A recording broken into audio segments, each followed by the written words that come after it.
A good Erev Shabbos, a good Erev Shabbos. Today is not Friday, today is Erev Shabbos, and we are here to turn our Friday into Erev Shabbos.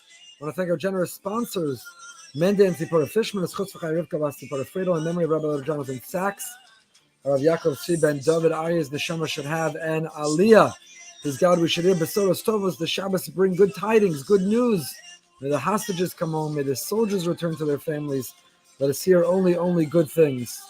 Am Yisrael Chai, Am Yisrael Chai. So we're here to turn our Friday into Erev Shabbos, and I want to share with you an incredible teaching, a beautiful, beautiful teaching, something based on the Kedushas Levi of Levi Yitzchak Berditchev, but an insight or an observation of it that comes from the holy Ger Rosh Hashiva, Rav Shaul Alter Shlita, who is in the midst of sitting Shiva for the loss of his mother, Pnei Menachem Zrebitzin, his holy mother.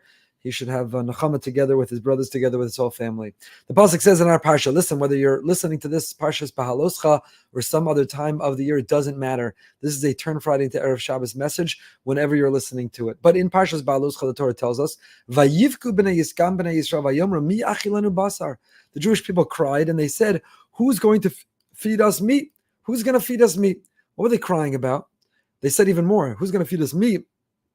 We remember the fish. Mitzrayim, it was free. The cucumbers, the melons, the leeks, the onions, the garlic. Oh, geschmack. We had a buffet. We had a shmorg. We have so much food. We remember how good it was. And miyachilanu basa, who's going to give us meat? Bnei Yisrael began their complaint longing for meat, but they didn't just question or long for the meat. They reminisced about the food that they used to have in Mitzrayim. So the holy Kedushas Levi, Rav Levi Yitzchak Berditchev explains that Chazal say the following: a person could have the man taste like any food that they wanted. Amazing, great for shalom bayis. This one could have milchiks, this one could have fleishiks, this one could have Chinese, this one could have barbecue, this one could have cheesecake. Taste it like whatever you want. But here's the qualification. It could only taste like a food that you're familiar with. If you never ate that food, you can't imagine it in the mun. You have to be able to conjure up a memory of a food you once had, and then the mun could taste like that food. And that was the miracle of the mun, that the mun tasted like what you wanted, but it had to be something that you had previously eaten. So the taste of fish and cucumbers and melon, leeks and onions and garlic, Bnei Yisrael were all familiar with. They ate it in Mitzrayim. That's all they ate in Mitzrayim. So any time they wanted, they could invoke that flavor in the mun because they were familiar with it. So why'd they say, Mi achilanu basar? Who's going to give us meat? Because they were unfamiliar with taste of the meat. So you'll say, 1 second. Occasionally they had meat in Mitzrayim. Occasionally they had access to flesh, to meat. So what do you mean, mi achilenu basar? They were familiar with meat. So why do they say now, who will give us meat? We're not familiar with meat. So listen to what the Berditchever says. He says an incredible chiddush. He said, meat that had shechita, that was slaughtered, and malicha that was salted, and that was rinsed, meat that was prepared according to halacha, has a different taste than non-kosher meat. So what's the Berditchever talking about? Because kosher meat tastes saltier than non-kosher meat? That's not what he's talking about. Non-Jews also add salt to their meat. What's the Berditchever talking about? What do you mean? Kosher meat and non-kosher meat taste different. They taste different. So it says of Shaul to the Ger Rosh Hashiva, the Berditchever is not talking about the taste of meat at all, salt, no salt, barbecue sauce, how it's flavored, the rub that's put on it. He means that meat that is prepared in accordance with Hashem's mitzvos becomes suffused with an exalted spiritual taste. And the Kedushas Levi, the Berditchever concludes, once Bnei Yisrael received the Torah, they felt repulsed by the taste of non-kosher meat. Once Klal Yisrael got the Torah and got an instruction for how to shecht and how to salt and how to prepare kosher meat, non-kosher meat to them tasted repulsive, even though they ate it previously. They didn't want to taste that flavor in the mun. So they're now in a predicament. The non-kosher taste of meat that they remember from Mitzrayim, they don't remember. They don't want to taste the mun to taste like that. It's not kosher. For the mun to taste like kosher meat, it couldn't. They weren't yet familiar with it. They had never yet experienced it.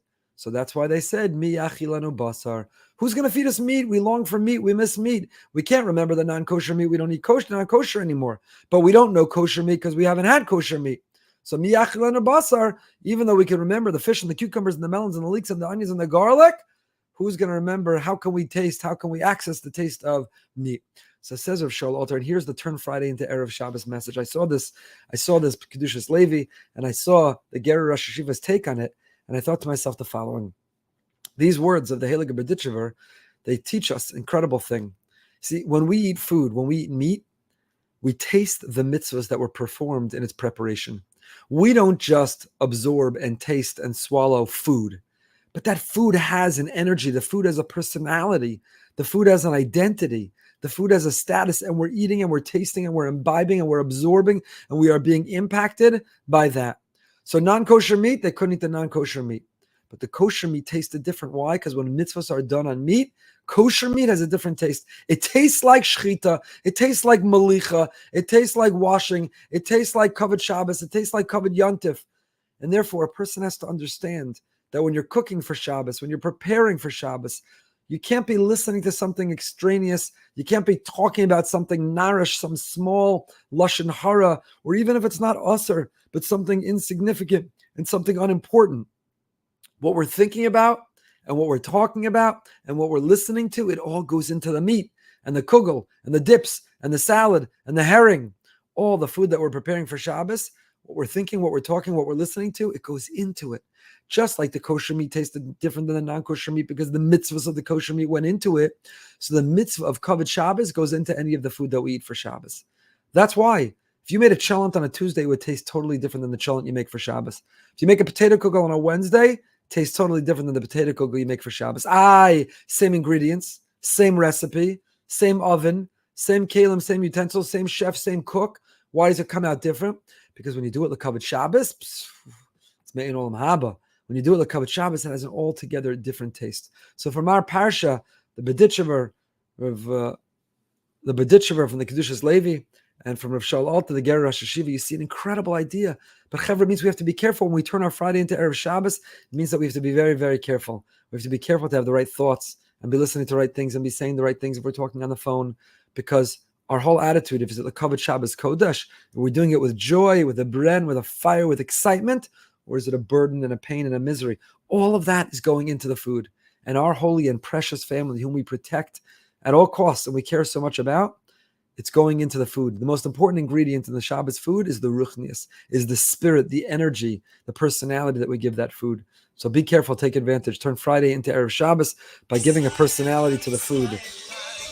Care not only about the recipe, care also about what's going into that food.